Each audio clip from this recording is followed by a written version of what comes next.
Well, here we go. Monday morning. God, handsome. Well, we've had a drop of rain, but that's the best of them, isn't it? This will do now for the rest of the day. Sun's coming out. It's feeling warm. That's one good thing. Well, I hope everyone have had a nice weekend, and had a bit of a restful one. That's the best part of them. But there we are now. I'm going to say is Friday week on the 21st of June. I'm doing a little guided tour down Foundry from about 10 o'clock to 10:15 onwards, about an hour and a half. If anybody, I'm going to give a bit of history.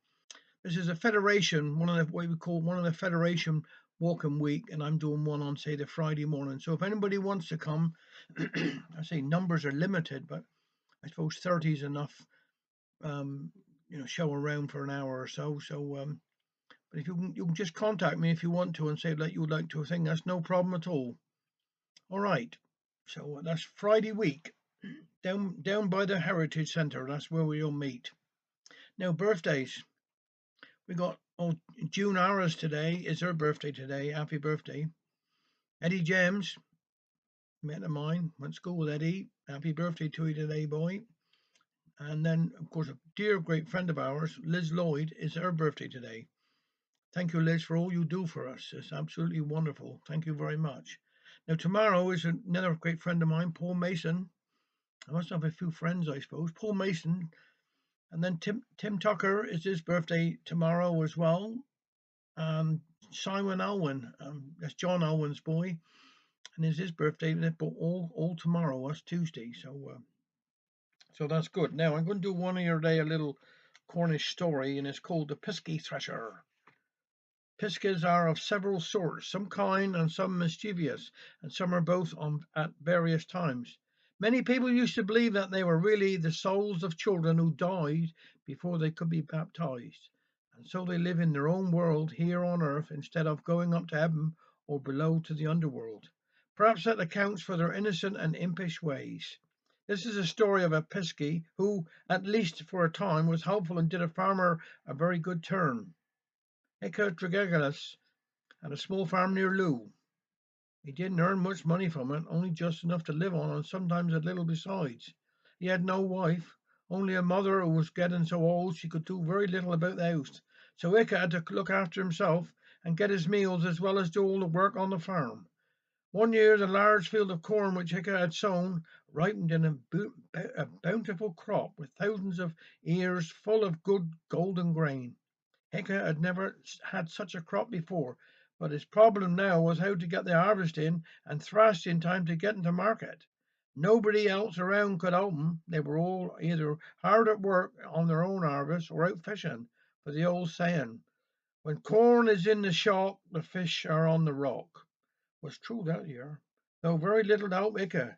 So he set to work on the corn himself and bound into sheaves as he went. It took him several days to do this, and this was the hardest work he'd ever did in his life. In a day or two it would be market day, when, if he could only get his grain to Liscard, he would get the best price for being first at market. But however can I get all that thrashed in time by Friday? He said to himself, standing amid the few sheaves he had bound. Today is Wednesday, and I haven't even started to thrash. He cleared all the corn in his barn that evening, but he was so tired all he could do was fall asleep in his bed. And he slept so late next morning when he woke it was nearly noon. Oh, Rumfrey, I've been overslept myself, and 'tis so late I shall never get the thrashing done, he cried, jumping out of bed. But when he reached the barn he saw with amazement that a good quality of the corn had actually been thrashed, and even put into bags ready for the market. Icke could hardly get over this, but he set to work and thrashed as much himself as he could, relieved that at least he would have some corn to take to market the next day. That evening he went to bed very late and was weary again, but this time something woke him up. During the night it was the sound of the threshold or flail. He crept downstairs in his nightshirt and peeped in through the great barn door, and there he saw a Piskie in a tattered suit of green. The little fellow was thrashing the corn with tremendous vigour, singing to himself all the time the merriest and most tuneful Piskie songs. The pile of grain grew before the farmer's eyes, and soon nearly all the sheaves had been thrashed. It was nearly dawn now, The Pisky scooped up the corn into bags, dusted himself off, and flew away out the window. Ike went back to the farmhouse and made himself and his old mother some breakfast, for he had to leave as early as he could to get to market. He was wondering all the while he was wondering all the while how he could thank the Pisky for his services. Soon he had an idea. He stacked up his dray with the bags of grain and started out for Liscard. He was one of the first to arrive there and got an excellent price for his crop. With the money in his pocket, he wandered around the town just as the shops were opening up for the day. He found a good tailor and said to him, "I'll give you 3 golden crowns if you can make me a suit of the finest green cloth to fit someone this high and so broad by the evening."